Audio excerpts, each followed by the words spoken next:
सर्वांना नमस्कार. Tanvi Arjun love स्टोरीचे 202 episode यापूर्वीच अपलोड केलेले आहेत.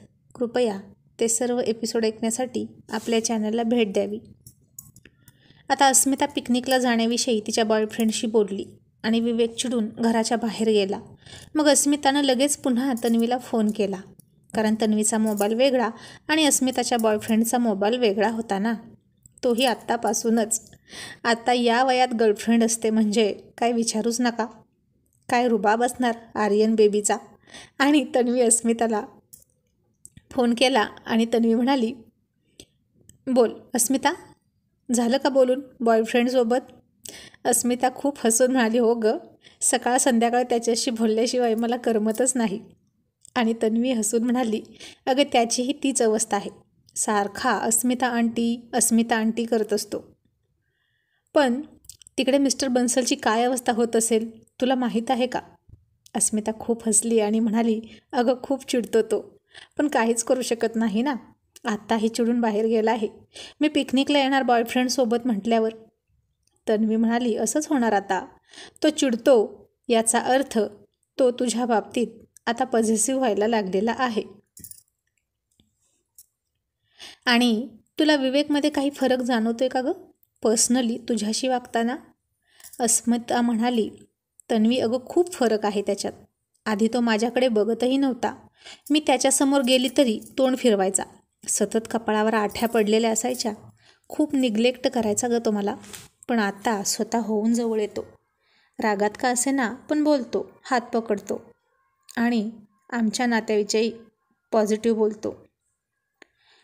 आणि मी त्याला म्हणाले मगाशी की घे घटस्फोट, तर विषय टाळला त्यानं. आणि तो बहुतेक घटस्फोट घेणारही नाही आता. पण अजून तरी असं नाही म्हणाला की तो आपण पुन्हा पहिल्यासारखं राहूया. पण मला बाहेर जाऊ देत नाही. तू माझी बायको आहेस आणि तुझ्यामुळे माझी रेप्युटेशन खराब होईल असं म्हणतो. बॉयफ्रेंडसोबत फिरू नको असं म्हणतो.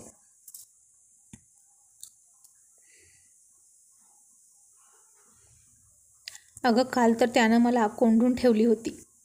तन्वी म्हणाली, ओ माय गॉड, याचा अर्थ त्याच्यात बदल होतोय. पण तो डायरेक्ट बोलत नाही तुझ्याशी, कारण त्यालाच अजून क्लिअर नाही झालं की त्याला काय हवंय.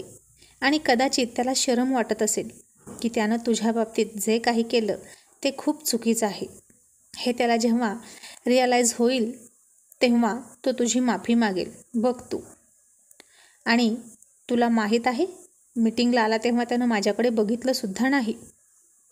याचाच अर्थ तो आता इतर कोणाकडे अट्रॅक्ट होत नाही. नक्कीच तो पुन्हा तुझ्यामध्ये गुंतत चालला आहे. अस्मिता म्हणाली, हो, हल्ली मी तयार झाली की तो बघतो माझ्याकडे सतत आणि काहीतरी विचार करत असतो. पण त्याची सेक्रेटरी आहे ना, ती अजूनही त्याच्या मागे मागे येते आणि त्याच्या गळ्यात पडते. तो इतर मुलींकडे बघत नसला तरी त्याच्या सेक्रेटरीला मात्र तो विसरणार नाही, कारण खूप लॉंग रिलेशनशिप राहिली आहे त्यांची. आणि मला तिचा खूप राग येतो तन्वी. तन्वी म्हणाली, साहजिकच आहे गं, पण एक काम कर तू. आधी विवेकला तुझ्या ताब्यात घे आणि मग त्या सेक्रेटरीचं काय करायचं ते ठरव. आपला हुकुमी एक्का आपल्या ताब्यात असायला हवा. मग फक्त घरच नाही तर अख्ख्या जगावर राज्य करता येतं. नाहीतर आपलंच जर नाणं खोटं असेल तर बाहेरच्यांना दोष देऊन उपयोग नसतो ना. आणि अस्मिता म्हणाली, जसं तू राज्य करतेस बरोबर ना अर्जुन सरांच्या प्रेमामुळे? आणि तन्वी हसून म्हणाली, हो, त्याचं प्रेमच माझी ताकद आहे. मग अस्मिता म्हणाली, खरं आहे तुझं तन्वी. आता मला सुद्धा कळलंय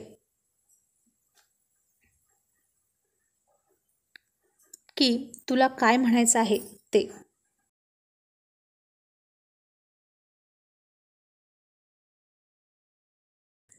पण मला असं वाटतं की माझ्या सौंदर्यामुळं त्यानं माझ्याकडे अट्रॅक्ट होऊ नये.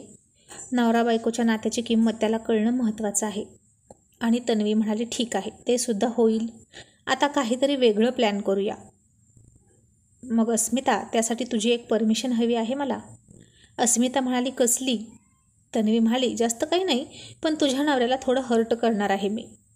तशी अस्मिता म्हणाली, म्हणजे नक्की काय करणार आहेस तू? तन्वी म्हणाली, पिकनिक झाल्यावर हे करूया, मग तेव्हाच वेळ आल्यावर सांगेन गं. पण तू मात्र खंबीर राहिलं पाहिजेस, जे काही होईल ते फेस करायला. आणि अस्मिता ठामपणे म्हणाली, हो तन्वी, आता तू बघच मी काय करते. मग तन्वी म्हणाली, पण जे काय करायचं ते सावकाश कर, घाईघाईत काही निर्णय घेऊ नकोस आणि आपल्याला जास्त ताणायचं सुद्धा नाही, कळलं का? योग्य वेळ आली की तू विवेकला स्वीकारायचं आहेस. अस्मिता म्हणाली, त्याच्यासाठीच तर इतकं करते मी, पण त्याला आणखीन थोडंसं कळू दे की तो माझ्यासोबत किती चुकीचं वागला आहे. आता जर मी त्याला स्वीकारला की त्याचं पुन्हा सुरू होईल, घरवादी बाहरवादी. त्यालाही माझी किंमत कळली पाहिजे असं मला वाटतं आणि त्यानं पुन्हा बाहेर खाली केली नाही पाहिजे. असं म्हणून तिनं फोन ठेवला आणि आता विवेक अस्मितावर ती पिकनिकला जाणार म्हणून चिडून क्लबमध्ये गेला होता आणि आज त्याची सेक्रेटरी त्याच्यासोबत नव्हती म्हणून त्याचा मित्र म्हणाला, विवेक, हा काय चमत्कार, आज तुझी शनाया नाही तुझ्यासोबत? विवेक म्हणाला, सोड ना यार. मित्र म्हणाला, तू खूपच डिस्टर्ब दिसतोयस, काय झालंय काय? विवेक म्हणाला, यार ती शनाया खूप इरिटेट करायला लागलेली आहे हल्ली. मित्र खूप आश्चर्य वाटून म्हणाला, अरे बाप रे, म्हणजे नक्कीच तुला आणखीन दुसरी कोणीतरी आवडायला लागलेली दिसते आणि म्हणून तुला शनाया आता इरिटेट वाटते, हो ना? कोण आहे ती मला सांग, जिनं तुझ्या आयुष्यात एंट्री केली आहे नव्यानं?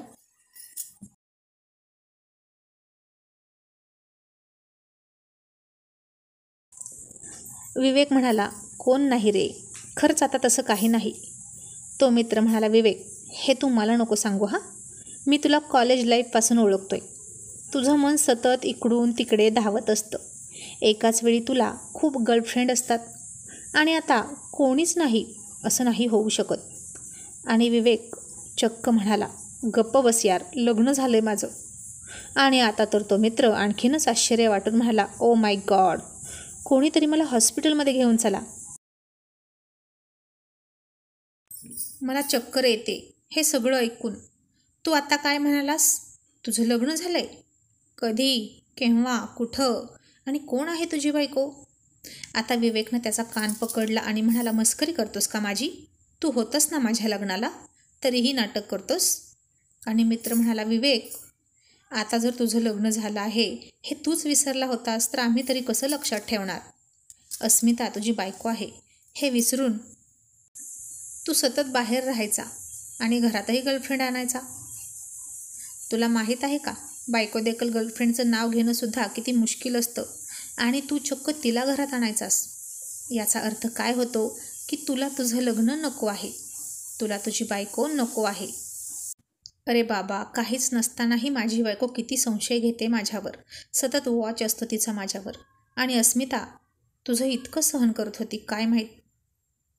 खरं तर तिला मानलं पाहिजे आणि आता तूच तिला रिस्पेक्ट देत नव्हता तर बाहेरच्यांचं काय घेऊन बसलास? आणि विवेक निराश होऊन म्हणाला, खरं आहे तुझं, माझं चुकलं आहे, पण मला ती आवडतच नव्हती, त्याला मी तरी काय करणार? पण आता पुन्हा मला ती आवडायला लागली आहे बहुतेक. मित्र म्हणाला, आणि आता हे काय नवीन तुझं नाटक, मला सांगशील का? विवेक निराश होऊन म्हणाला, मी तुझ्याशी खोटं बोलणार नाही, तू माझा जिगरी दोस्त आहे आणि अस्मिताकडे मी पुन्हा अट्रॅक्ट झालोय असं वाटतंय मला. आणि मित्र आश्चर्याने म्हणाला, व्हॉट, अस्मिता तुझी बायको आहे आणि आता तुला तिच्यात इंटरेस्ट निर्माण झाला आहे का? आणि हा चमत्कार कसा झाला म्हणायचं आणि कोणी केला? त्याचे मला पाय पकडायचे आहेत, ज्यानं तुझ्यात बदल घडवून आणला. आता विवेकला तन्वीसोबत भेट झाली तिथून सगळं आजपर्यंत आठवत होतं.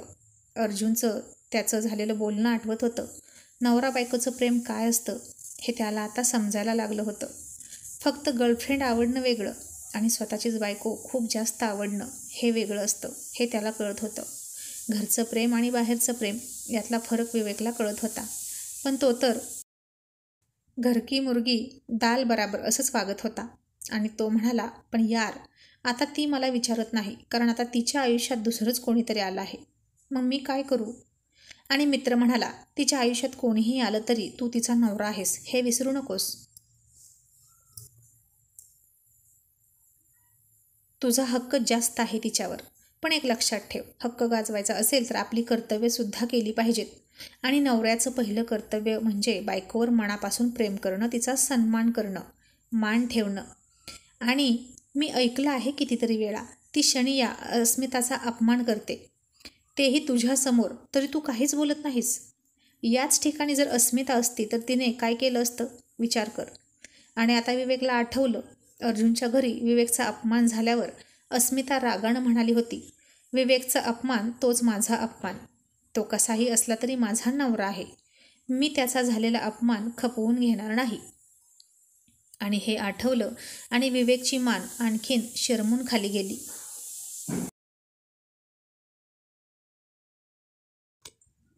आणि तो खूप निराश होऊन म्हणाला, खूप मोठी चूक झाली माझ्याकडून.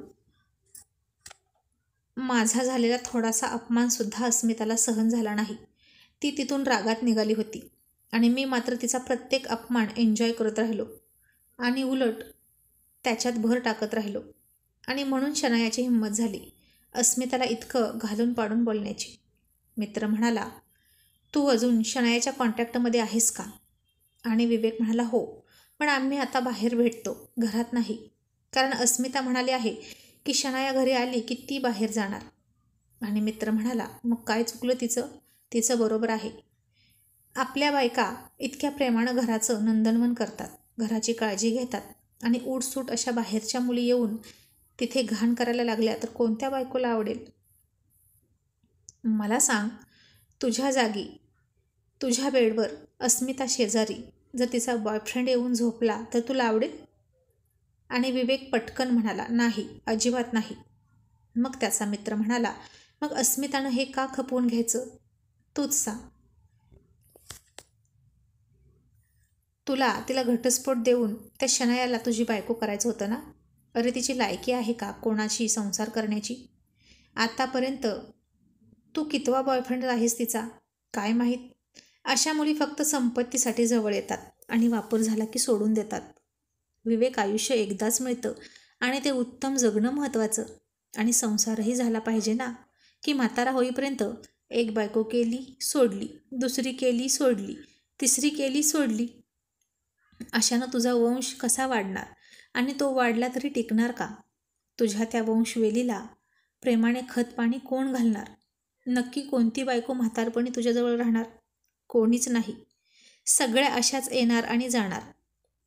आता तू तरुण आहेस, तुझ्या जवानीचा आणि मर्दानगीचा तुला गर्व आहे म्हणून तू असा वागत आहेस. पण उद्या जेव्हा थकशील तेव्हा खरं प्रेमानं मायेनं विचारपूस करणाऱ्या जोडीदाराची तुला गरज भासेल, तिच्या आधाराची गरज भासेल. तेव्हा काय करशील? कुठून आणशील ते प्रेम? पैशाने विकत घेशील का? माफ कर मित्रा, पण पैशाने फक्त सेवा विकत घेता येते, प्रेम नाही. प्रेम हे प्रेमानंच कमवावं लागतं. आणि ते प्रेम तुझ्याकडे आहे पण तुला दिसत नाही. आणि कोणती मुलगी मग तुझ्याजवळ येईल रे जेव्हा तुझी मर्दानगी नष्ट झालेली असेल? पण एक लक्षात ठेव, लग्नाच्या पवित्र बंधनानं बांधलेली बायकोच शेवटपर्यंत साथ देत असते. त्याचा मित्र आता जरा स्पष्टच बोलत होता आणि विवेकला चांगलाच खडसावत होता. कारण आज विवेक ऐकून घेत होता. नेहमी तर तो खूपच मस्तीत असायचा आणि शनायाच्या धुंदीत असायचा. ती कधी कोणाला जास्त त्याच्याशी बोलूच देत नसायची. आज मात्र विवेक स्वतःहून सापडला होता आणि त्याचा मित्र त्याला शहाणपणाचे बोल सुनावत होता. मग मित्र म्हणाला, जोपर्यंत तू शनायाला पूर्ण विसरत नाहीस तोपर्यंत तू अस्मिताच्या जवळ नाही जाऊ शकत. विवेक म्हणाला, पण तिच्या बॉयफ्रेंडचं काय करायचं? मी शनायाला विसरेन पण ती बॉयफ्रेंडमध्ये गुंतून चालली आहे, त्याचं काय? ती सतत सकाळ संध्याकाळ त्याच्याशी बोलते आणि लेट नाईटपर्यंत बाहेरच थांबते, माझं ऐकत नाही. मग आता मी काय करू? मित्र म्हणाला, जसं तुझ्या आयुष्यात गर्लफ्रेंड होत्या त्या तिनं सहन केल्या, तसंच तिच्या आयुष्यात बॉयफ्रेंड आहे तर तू सुद्धा सहन कर. हे बघ, जसं तुझ्या आयुष्यात मुली होत्या तरी ती तुला सोडून जात नव्हती आणि तूही तिला घटस्फोटाशिवाय सोडू शकत नव्हता. कारण लग्न ही खूप खूप मोठी गोष्ट असते विवेक. आणि तुझ्या नशिबानं अजून तुमचा घटस्फोट झाला नाही, त्यामुळे तू तिला बांधून ठेवू शकतोस. आता तू तो प्रयत्न कर. तिला अजिबात मोकळं करू नकोस लग्नाच्या बंधनातून. मग तिला काही दिवस काय करायचं ते करू दे. कारण तूही इतकी वर्ष तिला त्रास दिलास ना, मग इतका त्रास तर तुला होणारच. आपलं नशीब आपल्यासोबत असं टिटफॉर करतच असतं आणि ते सहन करण्यावाचून पर्याय नाही, कारण नशिबाच्या पुढे आपण कोणी काहीच करू शकत नाही, हो की नाही? आणि जर तिने तुझ्यासोबत हसून खेळून बोलावं असं तुला वाटत असेल तर तू प्रयत्न कर तिच्याशी मोकळेपणाने बोलण्याचा. पूर्वी कसा होतास तू हे आठव जरा आणि तसा वाग. आणि बायको हसत नव्हती हे कारण सांगू नकोस, कारण बायकोला हसती ठेवणं ही तुझी जबाबदारी होती, कळलं? आणि आता तू त्या जबाबदारीपासून पळायचं नाहीस. विवेक म्हणाला, पण ती माझं ऐकेल का? ती तिच्या बॉयफ्रेंडसोबत बोलायला लागली की मला खूप राग येतो. इतकं काय आहे त्याच्यात जे माझ्यात नाही? त्याचा मित्र पुन्हा हसला आणि म्हणाला, तू पुन्हा चुकतोस विवेक. शांतीत घे. तिचा बॉयफ्रेंड तिला नक्कीच खुश ठेवतोय जे तू करत नाहीस. आणि आपण त्याला शोधूया आणि त्याचा काय बंदोबस्त करायचा ते करूया.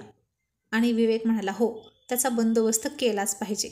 एकदा का तो सापडला ना आणि अस्मिता माझं ऐकायला लागली की मग बघूच तो कसा अस्मितासोबत कॉन्टॅक्ट ठेवेल. फक्त अस्मितानं माझं ऐकलं पाहिजे. मग त्याचा बाप आला तरी मी त्याला सोडणार नाही. आणि विवेकच्या डोक्यात आता थोडा प्रकाश पडला आणि त्याला नक्की काय पाहिजे हे कळलं. आणि मित्र म्हणाला, बायकोचे पाय जर घरात थांबावे असं तुला वाटत असेल तर तू पहिला घरात थांबायला शिक. घरातला पुरुष जर असा भटकत असेल तर बायकाही भटकतात, त्यात त्यांचा काही दोष नाही. आणि आता त्याच्या मित्रानं सगळा दोष दाखवला होता विवेकमधला, जो दोष विवेक अस्मितापुढे कबूल करत नव्हता. तो तर सगळा दोष अस्मिताला द्यायचा की तू हसत नव्हतीस, तू नीट दिसत नव्हतीस. पण आता त्याला त्याची चूक कळली होती. खरा मित्र हा असाच असावा, सूर्यासारखा परखडपणे मित्राचे दोष दाखवणारा. सूर्य कसा उजाडल्याबरोबर आपल्याला सगळं स्पष्ट दाखवतो, काहीही लपवून ठेवत नाही. म्हणूनच सूर्याचं समानार्थी नाव मित्र आहे, हो की नाही? आणि मग विवेक मित्राचे आभार मानून घरी गेला आणि त्याला उशीर झालाच होता. त्यानं घाबरूनच अस्मिताचा दरवाजा उघडला. त्याला वाटलं की पुन्हा बॉयफ्रेंडसोबत गेली की काय, पण ती झोपली होती आणि तो झोपेतच तिला निहाळत होता आणि खूप सुंदर दिसत होती ती त्याला. आणि दुसऱ्या दिवशी विवेक सकाळी तयार होऊन तिची डायनिंग टेबलवर वाट बघत होता. अस्मिता उठून आली आणि तो तिला हसून म्हणाला, गुड मॉर्निंग. तसं तिनं आश्चर्याने थोडंसं तोंड वासलं, पण जास्त काही न बोलता आणि थोडंसं हसून म्हणाली, गुड मॉर्निंग. आता दोघेही नाश्ता करत होते. आज विवेक चक्क घरी नाश्ता करत होता आणि इतक्यात बेल वाजली. नोकरानं दरवाजा उघडला. तशी दारात तिला शनाया दिसली आणि अस्मितासुद्धा खुर्चीतून लगेच उठली, कारण शनाया आत आली की अस्मिता बाहेर जाणार होती हे तिनं विवेकला सांगितलं होतं. आणि शनाया दारातून आत पाऊल टाकणार इतक्यात विवेक म्हणाला, थांब शनाया, आत येऊ नकोस. आणि हे ऐकून शनाया खूप शॉक झाली आणि अस्मिता गालात हसली आणि तिने शनायाकडे बघून डोळे उडवले. शनायानं रागात मुठी आवळल्या आणि मनात म्हणाली, आता विवेक बदलला आहे, आता मला माझी चाल बदलावी लागणार.